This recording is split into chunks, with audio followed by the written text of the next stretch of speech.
पावसा तुला देतो पैसा।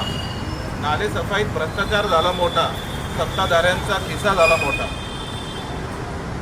एका अवकाळ्या पावसाने पुणे शहर आपलं अख्खं बुडालं।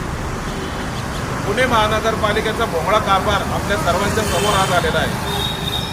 नक्की सत्ताधारी आणि पुणे महानगरपालिका करतायत तरी काय?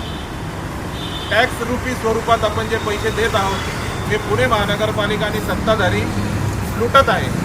हा आरोप आम्ही राष्ट्रवादी युवक काँग्रेस कोथरूड विधानसभेच्या वतीने करत आहोत। आज आम्ही कोथरूडमध्ये सर्व ठिकाणी हे फलक लावले आहेत। या फलकच्या माध्यमातून आम्ही महानगरपालिकेचा आणि सत्ताधाऱ्यांचा जाहीर निषेध करतो। त्यांनी सर्वसामान्य नागरिकांची लूट केली आहे, त्यांनी सर्वसामान्य नागरिकांना चुना लावला आहे, हेच आम्ही या फलकाद्वारे त्यांना सांगू इच्छितो।